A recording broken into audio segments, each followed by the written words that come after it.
शरीर कभी भी काम करते वक्त थकेगा नहीं। इतनी ऊर्जा तुम्हारे शरीर में बढ़ जाएगी। शरीर की ऊर्जा बढ़ाने के पीछे एक गहरा रहस्य छुपा है। उस रहस्य को जानने के बाद आप कभी भी आलस्य करने के बारे में सोचोगे भी नहीं। तो चलिए उस रहस्य को एक पुरानी प्रसिद्ध रहस्यमयी कहानी के माध्यम से समझे। दोस्तों, अगर हम कोई भी काम करते हैं तो हमें ऊर्जा की बहुत ज्यादा जरूरत होती है। आप महसूस भी किए होंगे कि जब आप बीमार होते हैं तो आपकी ऊर्जा बहुत ही कम हो जाती है और आप चाह करके भी कोई काम नहीं कर पाते हैं। आप दिन रात बिस्तर पर ही लेटे रहते हैं और आपका बिस्तर पर से उठने का मन ही नहीं करता। और अगर आपकी ऊर्जा कम है तो आप पढ़ाई भी करेंगे तो आपको बहुत ही जल्दी नींद भी आ जाएगी। आपका पढ़ने लिखने का मन बिल्कुल भी नहीं करेगा और किसी भी कार्य में भी आपका मन नहीं लगेगा। आपको बहुत ही जल्दी थकावट लग जाएगी। इसलिए शरीर में ऊर्जा का होना बहुत ज्यादा जरूरी होता है। जिस इंसान के शरीर में जितनी अच्छी ऊर्जा होती है वह उतना ही चुस्त, दुरुस्त और फुर्तीला होता है। उसका शरीर उतना ही अच्छे तरीके से काम करता है। लेकिन जिस भी व्यक्ति के अंदर ऊर्जा की कमी रहती है उसका मन बहुत ही निराश और हताश रहता है। वह चिंताओं में डूबा रहता है। उसका कोई भी काम करने का मन ही नहीं करता और उसे तमाम तरह की बीमारियां जकड़ लेती हैं। इसलिए शरीर में ऊर्जा का होना अति आवश्यक है। मित्रों, आज के इस वीडियो में हम ऊर्जा बढ़ाने के तरीकों को मैं आपको बताऊंगा, जिसे समझ लेने के बाद आप खुद अपने अंदर की ऊर्जा को बढ़ा सकेंगे और खुद आप तरोताजा महसूस करेंगे। आपके शरीर के अंदर फुर्ती आ जाएगी। तो मित्रों, इस वीडियो को छोड़ करके कहीं जाइएगा। मित्रों, प्राचीन समय में नर्मदा नदी के किनारे बस एक आश्रम में रोज की तरह गुरु अपने शिष्यों को तरह तरह की विद्या ये सिखाया करते थे। कुंडलिनी योग से लेकर के ध्यान करने तक वह सारी विद्याएं अपने शिष्यों को सिखाया करते थे। उन्हीं शिष्यों में एक निर्मल नाम का एक शिष्य था जिसका व्यवहार अन्य शिष्यों से बिल्कुल अलग था। उसके शरीर में ऊर्जा रहती ही नहीं थी। वह हर समय थका थका सा रहता था। एक बार की बात है, गुरु रोज की तरह अपने शिष्यों को ध्यान का उपदेश दे रहे थे। उपदेश के बीच में ही निर्मल को नींद आ गई और गुरु की नजर अचानक निर्मल पर पड़ गई। फिर गुरु को गुस्सा भी आया। गुरु डांट कर बोलते हैं कि निर्मल, तुमने रात को ठीक से सोया नहीं था क्या, जो तुम्हें अभी इसी वक्त नींद आ रही है। निर्मल घबरा गया और वह तुरंत नींद से जाग गया और फिर कहने लगा कि गुरुवर, माफ कीजिएगा, मैं रात को भी सोता हूं, फिर भी पता नहीं क्यों मुझे हर समय नींद आती रहती है। ऐसा लगता है कि शरीर में जान ही नहीं है। मैं बहुत जल्दी थक भी जाता हूं, चाह करके भी मैं कुछ कर नहीं पाता। गुरुवर, मेरा पढ़ाई में भी बिल्कुल मन नहीं लगता। मैं तरह तरह के उपाय भी अपनाता हूं और फिर भी मैं सफल नहीं हो पाता। हर समय ऐसा लगता है कि हमारे शरीर की ऊर्जा को किसी ने छीन लिया है। गुरु कहते हैं कि निर्मल, तुम बिल्कुल भी घबराओ नहीं। आज तुम्हारे साथ साथ मैं सभी शिष्यों को शरीर की ऊर्जा बढ़ाने के तरीके बता रहा हूं, जिसे तुम सब ध्यानपूर्वक सुनना। गुरु कहते हैं कि शिष्यों, सिर्फ अच्छा भोजन करने से शरीर में ऊर्जा नहीं बढ़ती। शरीर में ऊर्जा बढ़ाने के कई सारे कारण होते हैं। गुरु कहते हैं कि आश्रम में जो अनाज की खेती होती है, तो क्या वह सिर्फ उसमें पानी डालने से ही अच्छी फसलें तैयार हो जाती हैं क्या? सभी शिष्य कहते हैं कि नहीं गुरुवार, उसमें तो खाद माटी के साथ साथ तमाम चीजें डालनी पड़ती हैं, तब जाकर के फसल अच्छी तैयार होती है। गुरु कहते हैं कि अगर खेतों में पौधों को सिर्फ पानी ही डाला जाए तो क्या फसलों की पैदावार अच्छी होगी? सभी शिष्य कहते हैं कि नहीं गुरुवर, ऐसे में तो फसलें मुरझा जाएंगे। गुरु कहते हैं कि ठीक उसी प्रकार हमारे शरीर की भी हालत होती है। अगर हम सिर्फ खाना ही खाएंगे अच्छा तो भी हमारे शरीर में ऊर्जा नहीं पैदा होगी। अच्छी ऊर्जा पैदा करने के लिए कई सारे तरीके होते हैं। उनमें पहला तरीका है, कम खाने की आदत डालो। गुरु की इस बात को सुनकर के सब आश्चर्यचकित हो जाते हैं कि गुरुवर, अगर हम लोग बहुत कम खाना खाएंगे तो फिर हमारे शरीर में ऊर्जा कहां से आएगी? गुरु कहते हैं कि यही तो आज तक तुम सब समझ ही नहीं पाए। लोग सोचते हैं कि ज्यादा खाना खाएंगे तो शरीर में ताकत बढ़ेगी। ऐसा कुछ भी नहीं होता है। आप खाना पर्याप्त मात्रा में लीजिए, बल्कि मैं तो यह कहूंगा कि जितना आपको भूख है उसे थोड़ा कम ही खाइए।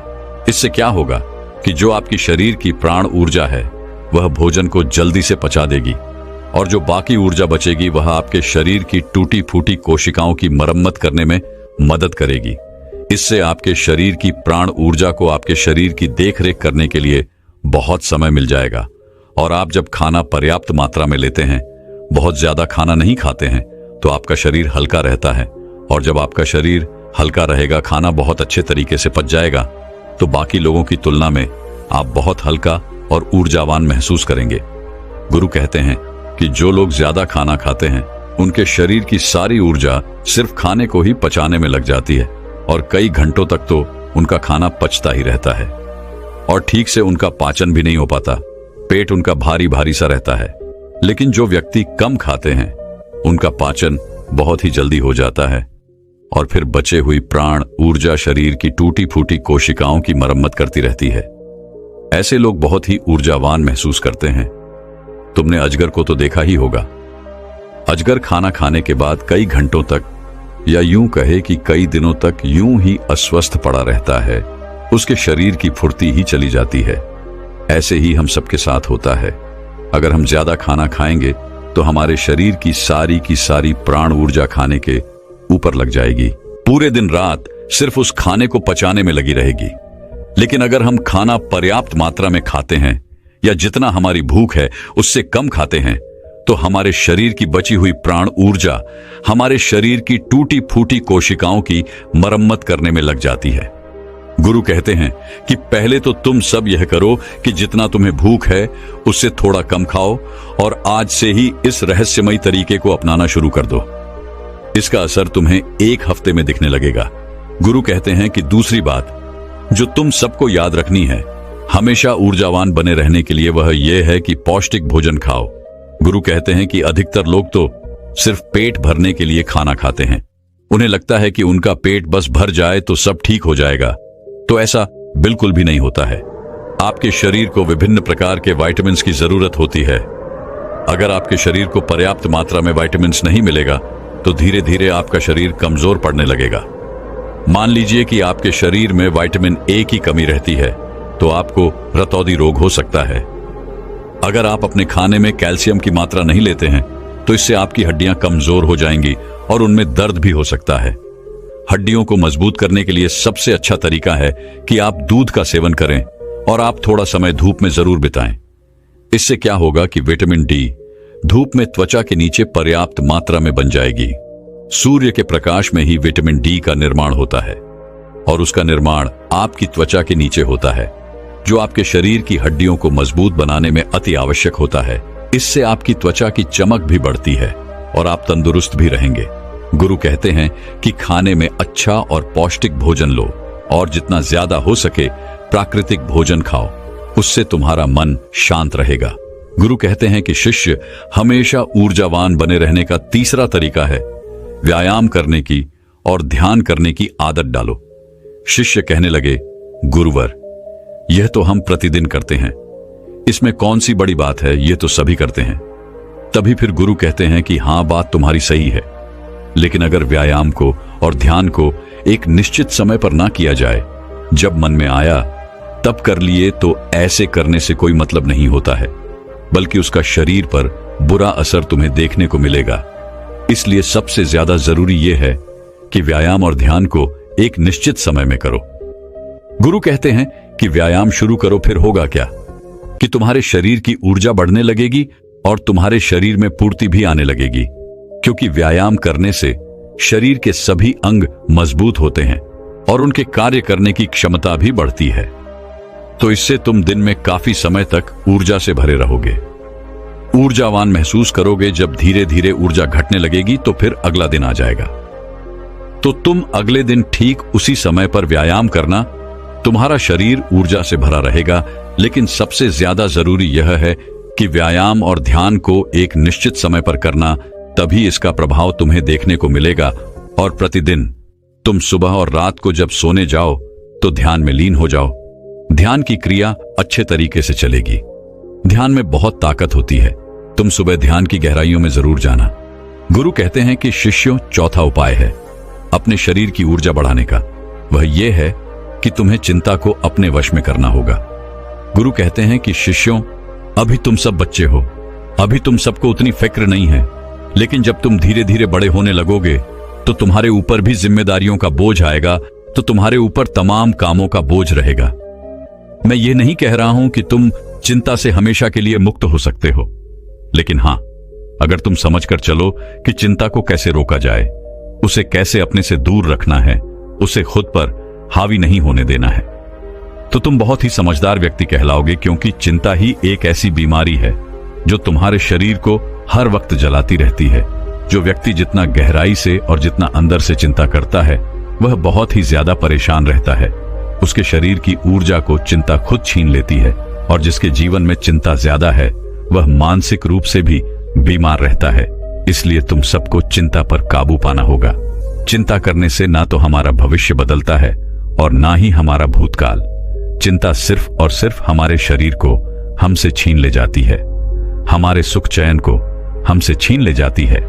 इसलिए जिस चीज को लेकर तुम्हें चिंता हो रही है, एक बार गौर से ध्यान में बैठकर कि उसे देखने की कोशिश करो कि क्या वाकई में वह बात चिंता करने लायक है कि या नहीं। तब तुम पाओगे कि तुम सतर्क से 80% तो चिंता बेफजूल की बातों को लेकर के सोच रहे हो, जिनका कि वास्तव में कोई मतलब नहीं है। जिस भी बात को तुम जितना ज्यादा पकड़ कर रखोगे, वह बात तुम्हें बहुत ही ज्यादा सताएगी। इसलिए जो हो रहा है उसे होने दो, क्योंकि अगर तुम्हारा शरीर स्वस्थ रहेगा, तुम ऊर्जावान बने रहोगे, तो तुम चिंता से भी निपट लोगे। इसीलिए शिष्यों, अगर तुम्हें ऊर्जावान बने रहना है तो चिंता को अपने काबू में करना होगा, और इसके लिए आप प्रतिदिन ध्यान और व्यायाम की क्रिया जरूर शुरू करो। गुरु कहते हैं कि हमेशा ऊर्जावान बने रहने का 5वां नियम है, समय की गति के अनुसार चलो। शिष्य कहते हैं कि गुरुवर, ये बात कुछ ज्यादा समझ में नहीं आ रही है कि समय की गति के अनुसार क्या होता है। गुरु कहते हैं कि जब सुबह होती है तो चिड़िया चहचहाने लगती हैं, पौधों के फूल खिल जाते हैं, पत्तियां हरी भरी हो जाती हैं, वह भी सूर्य के प्रकाश में अपने भोजन का निर्माण करने लगती हैं, कलियां भी खिलने लगती हैं और चारों तरफ पेड़ पौधे ऊर्जा से भर जाते हैं। इसी प्रकार तुम्हारा शरीर भी होता है। अगर सूर्य निकलने से पहले तुम नहीं उठते हो बिस्तर से, तो तुम्हारे शरीर की ऊर्जा कम होने लगती है। प्रकृति के साथ खुद को तालमेल बनाकर चलो। जब सूर्य उगता है, उससे पहले तुम सब अपने बिस्तर से उठ जाओ, और जब सूर्य अस्त होने लगता है तो उस समय भी तुम सब सोने चले जाओ।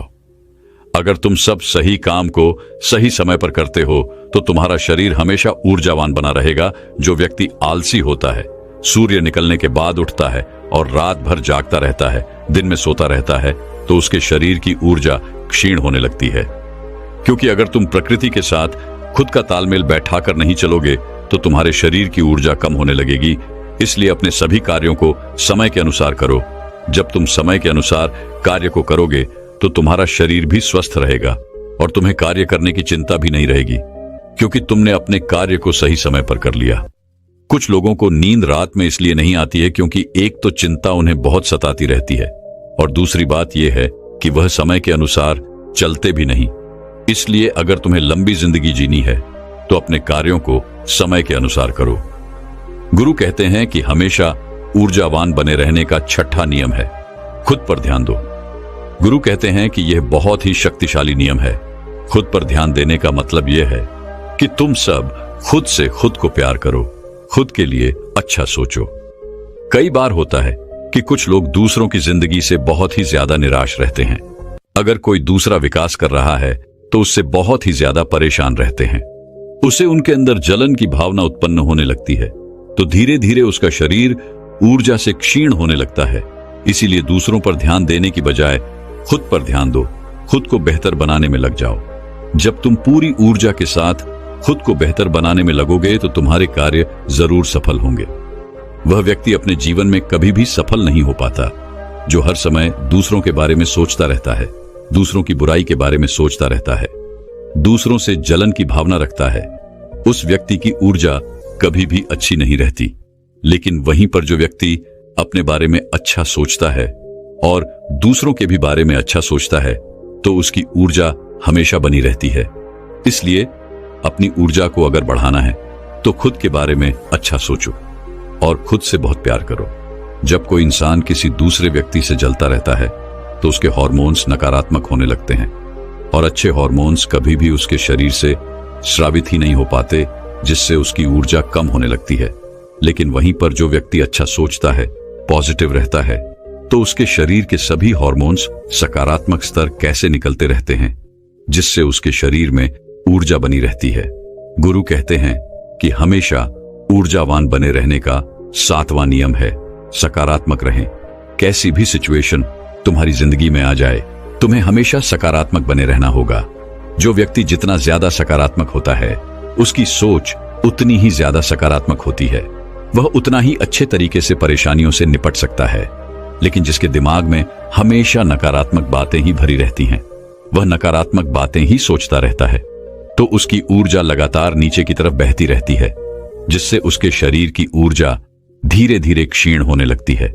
लेकिन जिस भी व्यक्ति के अंदर सकारात्मक भावनाएं पैदा होती हैं, सकारात्मक बातें वह सोचता है, तो उसके अंदर की ऊर्जा ऊपर की तरफ बहती है।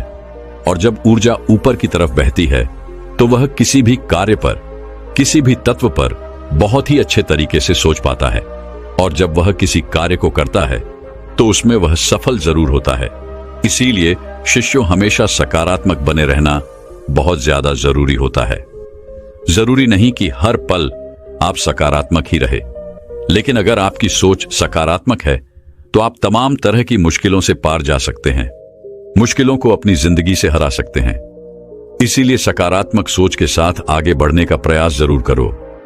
गुरु कहते हैं कि शिष्यों, ये 7 नियम अगर तुम सब अपना लेते हो तो तुम्हारे शरीर की ऊर्जा कभी भी कम नहीं होगी। हमेशा तुम ऊर्जावान बने रहोगे और निर्मल। तुम तो मेरी ये 7 बातें आज से ही अपनाना शुरू करो, और अभी से, ताकि तुम्हारे शरीर की ऊर्जा ऊपर की तरफ बहे और तुम सकारात्मक सोच सको। हर पल तुम्हें नींद नहीं आएगी और तुम्हारा शरीर ऊर्जा से भरा रहेगा। गुरु ये 7 नियम बता करके शांत हो जाते हैं। तभी सभी शिष्य खड़े होते हैं और गुरु को प्रणाम करते हैं और उनका धन्यवाद अदा करते हैं, और सब लोग अपने अपने कार्यों पर वापस लग जाते हैं। तो दोस्तों, अब अगली आलस को दूर करने के ऊपर एक प्रसिद्ध आर्ष्य मुनि की कहानी की शुरुआत करते हैं। एक बार एक आलसी व्यक्ति एक आर्ष्य के पास जाता है और कहता है, मुनिवर, मैं आलस्य से बहुत परेशान हूं। यह आलस्य नाम की बीमारी मुझ पर दिनों दिन हावी होती जा रही है, लेकिन मैं कुछ भी नहीं कर पा रहा हूं। कृपया कर मुझे कोई ऐसा तरीका बताएं जिससे मैं अपने आलस्य को त्याग कर एक कर्मठ और सुखी जीवन जी सकूं। आर्ष्य ने कहा, आलस्य उसी व्यक्ति के जीवन में होता है जिसके जीवन में कोई बड़ा लक्ष्य नहीं होता, जो जीवन को जीना नहीं, सिर्फ काटना चाहते हैं। व्यक्ति ने कहा, हाँ मुनिवर, मेरे जीवन का कोई बड़ा लक्ष्य नहीं है। मैं तो बस जिए चला जा रहा हूं। जीवन की परिस्थितियां मुझे जिस तरफ ले जाती हैं, मैं उसी तरफ चला जाता हूं। लेकिन मुनिवर, आप मुझे वह तरीका बताएं जिससे मैं अपने आलस्य से छुटकारा पा सकूं। आर्ष्य ने कहा, हमारे जीवन में आलस्य 3 मुख्य कारणों की वजह से आता है। पहला कारण है किसी बड़े लक्ष्य का ना होना, दूसरा कारण है अपने शरीर और मन को ना समझना, और तीसरा कारण है आलसी और कामचोर व्यक्तियों की संगत करना। आलसी व्यक्ति ने कहा, मुनि पर जरा इन तीनों बातों को विस्तार से समझाइए। आर्ष्य ने कहा, जिस व्यक्ति के जीवन में एक बड़ा और स्पष्ट लक्ष्य नहीं है, उस व्यक्ति के जीवन से आलस्य कभी जा ही नहीं सकता, क्योंकि एक स्पष्ट लक्ष्य व्यक्ति को निरंतर उत्साहित और कर्मशील बनाकर रखता है। और जब व्यक्ति के जीवन में आलस्य का आगमन होता है तो यह मजबूत लक्ष्य उसे याद दिलाता है कि यह समय आलस्य करके बर्बाद करने का नहीं, बल्कि कर्म करने का है। लेकिन लक्ष्य ऐसा नहीं होना चाहिए जिसे तुमने अति उत्साह या निराशा के क्षणों में बनाया हो, क्योंकि उत्साह और निराशा के पलों में बनाए गए लक्ष्य इन परिस्थितियों के समाप्त होते ही कमजोर और क्षीण पड़ जाते हैं। लक्ष्य का निर्धारण हमेशा ही अनुकूल परिस्थितियों में बहुत ही सोच समझकर और शांत दिमाग से करना चाहिए। वह लक्ष्य तुम्हारी भावनाओं और दिल से जुड़ा होना चाहिए। साथ ही उस लक्ष्य के बनाने के पीछे का एक बहुत ही मजबूत कारण भी होना चाहिए कि आखिर तुम उस काम को क्यों करना चाहते हो, क्योंकि जब तुम अपने लक्ष्य से भटक रहे होगे तो उस लक्ष्य के पीछे का मजबूत कारण ही वह शक्ति होगी जो तुम्हें अपने लक्ष्य की तरफ वापस खींच लाएगी। अगर तुम्हारा लक्ष्य ऐसा है जिसके बारे में सोचकर ही तुम्हारे अंदर जोश और आंखों में आंसू आ जाते हैं, तो फिर तुम्हें चिंता करने की जरूरत नहीं है, क्योंकि फिर तुम्हारा लक्ष्य तुम्हारे आलस्य को खत्म कर देगा। आर्ष्य ने आगे कहा, लेकिन कुछ ऐसे भी लोग होते हैं जिनके जीवन में लक्ष्य तो होता है, लेकिन वे फिर भी आलस्य करते हैं। तो इनके जीवन में आलस्य का कारण है कि ऐसे लोग यह नहीं समझ पाते कि हमारा मन काम कैसे करता है। हमारा मन बहुत ही चालाक है और यह हमारे साथ हर समय खेल खेलता रहता है। यह कभी भी किसी काम का विरोध नहीं करता, बल्कि या तो उस काम को टालता है या फिर उस काम को करने में आने वाली कठिनाइयों को बढ़ा चढ़ाकर दिखाता है। जैसे कि अगर तुम इससे कहोगे कि पढ़ाई करनी है, तो ये कहेगा थोड़ी देर आराम कर लेते हैं फिर पढ़ाई करेंगे। अगर तुम इससे कहोगे कि ध्यान करना है, तो ये कहेगा कि ध्यान करने का सबसे अच्छा समय तो सुबह ब्रह्म मुहूर्त में होता है। कल सुबह से जल्दी उठेंगे और फिर ध्यान करेंगे, और फिर ना तो तुम सुबह ब्रह्म मुहूर्त में उठ पाओगे और ना ही कभी ध्यान कर पाओगे। अगर तुम मन से कहोगे कि धन कमाना है, तो यह कहेगा कि क्या इतना ही आसान है धन कमाना? अगर इतना ही आसान होता तो आज सभी लोग अमीर होते। व्यक्ति ने कहा, मुनिवर तो फिर इस मन की चाल का समाधान क्या है? आर्षि ने कहा, इस मन के साथ भी वही करो जो यह तुम्हारे साथ करता है। जब तुम्हारा मन कहे कि थोड़ी देर आराम कर लेते हैं फिर काम करेंगे, तो तुम तुरंत इससे कहो कि थोड़ी देर क्यों, बहुत देर तक आराम करेंगे, लेकिन पहले ये काम खत्म कर लेते हैं। जब मन कहे कि आज स्वादिष्ट भोजन कर लेते हैं, कल से व्यायाम करेंगे, तो तुरंत इससे कहो कि स्वादिष्ट क्यों, बहुत स्वादिष्ट भोजन करेंगे, लेकिन काम हम आज से ही शुरू करेंगे। कुल मिलाकर तुम्हें अपने मन को मूर्ख बनाना है, जैसे ये तुम्हें बनाता है। व्यक्ति ने पूछा, लेकिन मुझे अपने मन को मूर्ख कब तक बनाना पड़ेगा?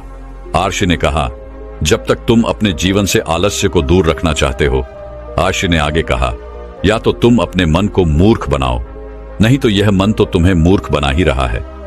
व्यक्ति ने कहा, मुनिवर, कभी कभी मैं यह निश्चय करता हूं कि कल से इस काम को जरूर करूंगा और अपना समय बर्बाद नहीं करूंगा, लेकिन अगले दिन आते ही मैं फिर से काम को टालना शुरू कर देता हूं। सुबह सोचता हूं कि अभी तो पूरा दिन पड़ा है, दोपहर में काम कर लूंगा। दोपहर होती है तो सोचता हूं कि शाम को कर लूंगा, और फिर शाम से रात हो जाती है, लेकिन मैं अपना काम शुरू भी नहीं कर पाता हूं और फिर पछताता रहता हूं। समय बर्बाद करने के लिए खुद को कोसता रहता हूं, और फिर अगले दिन भी मेरे साथ यही होता है, उसके अगले दिन भी मेरे साथ यही होता है, और यह चक्र लगातार चलता आ रहा है। मैं अपने समय को सही तरीके से व्यवस्थित नहीं कर पा रहा हूं। आर्षि ने कहा, बात समय को व्यवस्थित करने की नहीं है, बात तो मन को व्यवस्थित करने की है। जब तक तुम्हारा मन व्यवस्थित नहीं होगा, तब तक तुम समय को व्यवस्थित कर भी नहीं सकते। अगर तुम्हें अपने समय को नियंत्रित करना है, तो तुम्हारा अपने मन पर नियंत्रण होना बेहद आवश्यक है, और यह संभव है ध्यान से, अपने विचारों के प्रति जागरूक होने से। दोस्तों, आर्षि ने उस आलसी व्यक्ति से ठीक ही कहा है कि हम अपने मन को व्यवस्थित किए बिना अपने समय को व्यवस्थित नहीं कर सकते।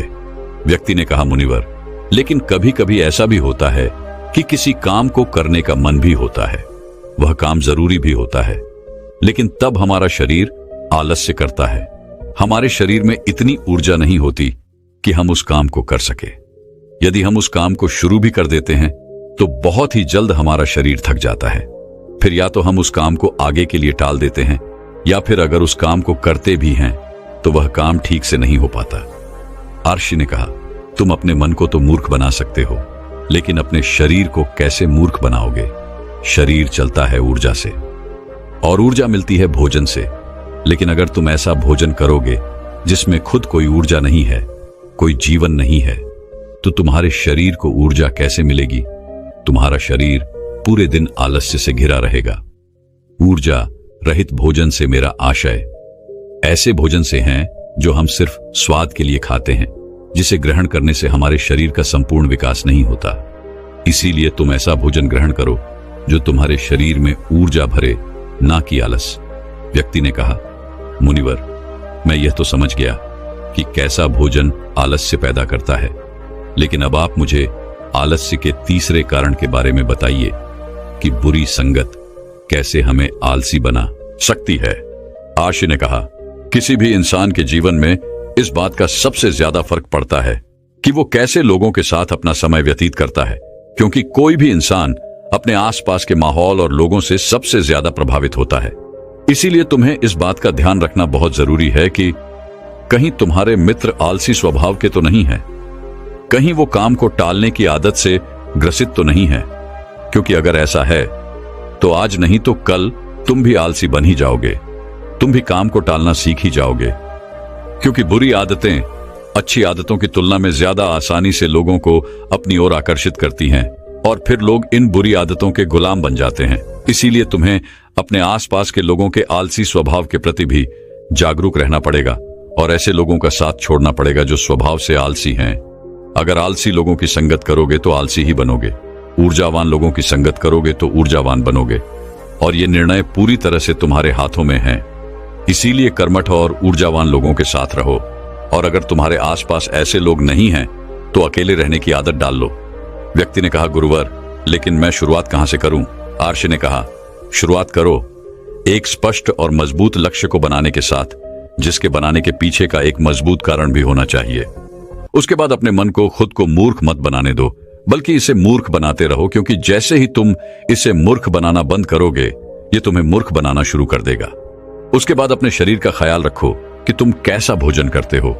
ज्यादा से ज्यादा हल्का भोजन करने की कोशिश करो, क्योंकि भोजन को पचाने में ही हमारा शरीर बहुत सी ऊर्जा नष्ट कर देता है, जिससे बाकी कामों को करने के लिए कम ऊर्जा बचती है और फिर हम आलस्य और कमजोरी महसूस करते हैं।